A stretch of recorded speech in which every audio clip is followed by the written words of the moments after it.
President, Dr. Biden, Madam Vice President, Mr. Emhoff, Americans, and the world. When day comes, we ask ourselves, where can we find light in this never-ending shade? The loss we carry, a sea we must wade. We've braved the belly of the beast. We've learned that quiet isn't always peace, and the norms and notions of what just isn't always just is.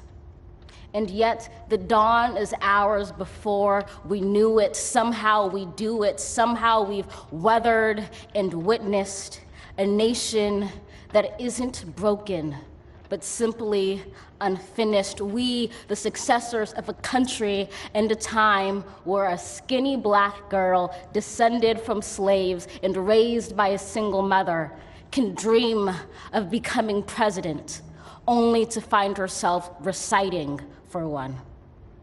And yes, we are far from polished, far from pristine, but that doesn't mean we are striving to form a union that is perfect. We are striving to forge our union with purpose, to compose a country committed to all cultures, colors, characters, and conditions of man.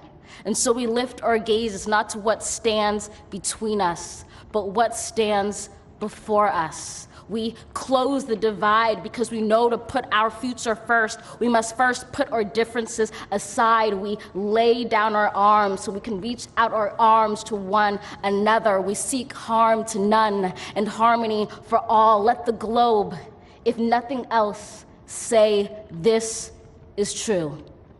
That even as we grieved, we grew, that even as we hurt, we hoped, that even as we tired, we tried, that we'll forever be tied together, victorious, not because we will never again know defeat, but because we will never again sow division.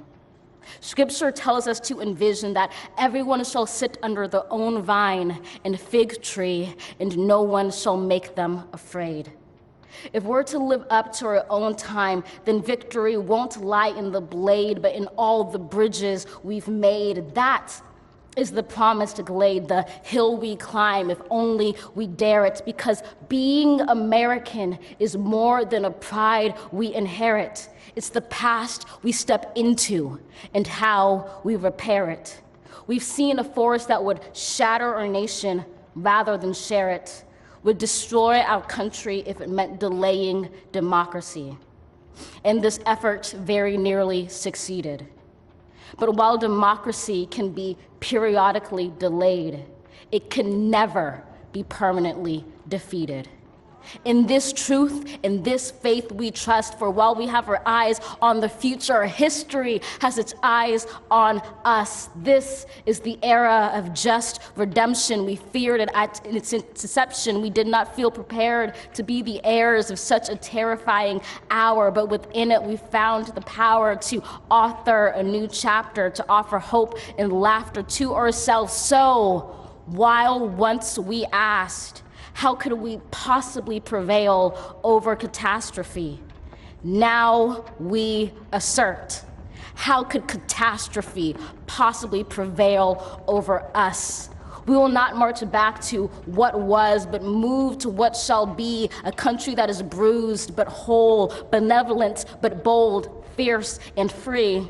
We will not be turned around or interrupted by intimidation, because we know our inaction and inertia will be the inheritance of the next generation. Our blunders become their burdens, but one thing is certain. If we merge mercy with might and might with right, then love becomes our legacy and change our children's birthright. So let us leave behind a country better than the one we were left. With every breath from my bronze-pounded chest, we will raise this wounded world into a wondrous one. We will rise from the gold-limbed hills of the West. We will rise from the wind-swept Northeast, where our forefathers first realized revolution. We will rise from the lake-rimmed cities of the Midwestern states. We will rise from the sun-baked South. We will rebuild, reconcile, and recover in every known nook of our nation, in every corner called our country. Our people, diverse and beautiful, will emerge battered and beautiful. When day comes, we step out of the shade, aflame and unafraid. The new dawn blooms as we free it. For there is always light, if only we're brave enough to see it, if only we're brave enough to be it.